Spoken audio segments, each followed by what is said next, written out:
So Thaxter, where are we off to now? We're going to come up here onto the top of the island and take a look at some other birds that nest up here. The double-crested cormorants build their nests in the trees and on the ground up here on the top of the island. Quite a different bird, different number of chicks per nest, and we'll be able to take a look at their chicks as well as their nests. Sounds good. As we come across the top of the island to take a look at the cormorant nests, I want you guys to realize that there are still greater blackback nests up on top. So the nest is somewhat different in appearance because they haven't used any of the beachfront materials. It's all the sticks and the material from the vegetation from the top. But keep your eyes open as you're stepping so that we don't damage anything. Okay. Alrighty, we're going to come across to the north side of the island where there are a lot of double-crested cormorants nesting. So we're going to approach the edge and take a look down into their nests. Okay.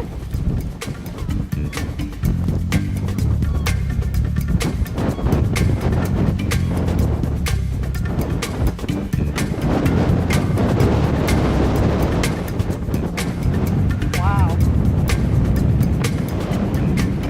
So we've got cormorant nests here. You can see them all the way along the cliff.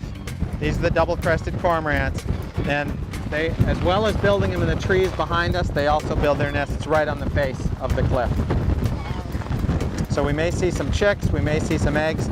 Their eggs are not very well camouflaged. They're typically just a solid color, and they could have up to 6 or 7 chicks or eggs in a nest.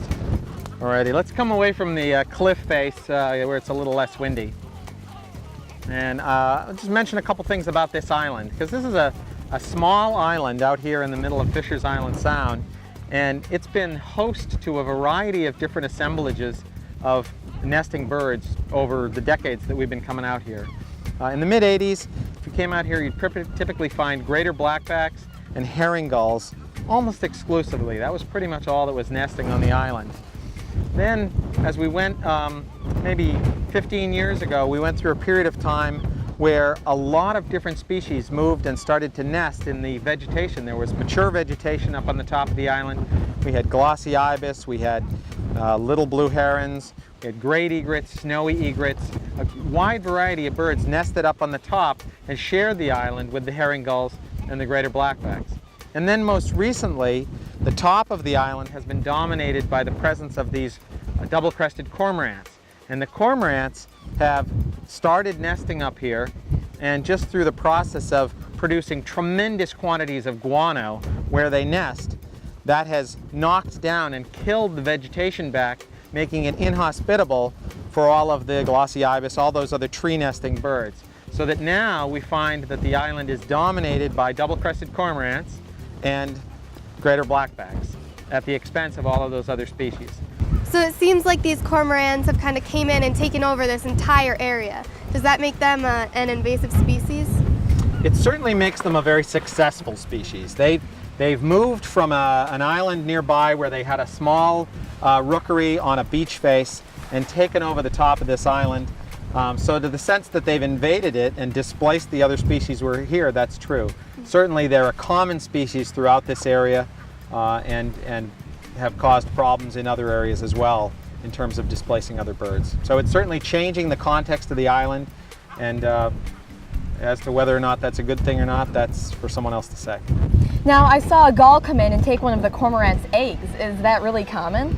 It's very common out here. The gulls are very aggressive, and they're able to go in and attack any other species on the island. They'll eat each other's chicks. They'll eat other species as well as their own same species, so it's very common. Do rising sea levels affect the gulls and the cormorants that live here because they nest on the beachfront? Well, it's fair to say that these populations are competing for a very limited resource, which is beachfront area on which to nest. And anything that reduces that availability, rising sea level being an example, is going to be a problem for those populations because they need an area where they can nest undisturbed close to the waterfront. And whether it's rising sea levels or whether it's increased human habitation close to the coast and development, anything that limits that is going to make it difficult for them. Well, Thaxter, thank you so much for speaking with us here today. It really was a lot of fun and very informative. I appreciate the opportunity to bring you guys out here. This is a very special place, and I'm glad we were able to share it.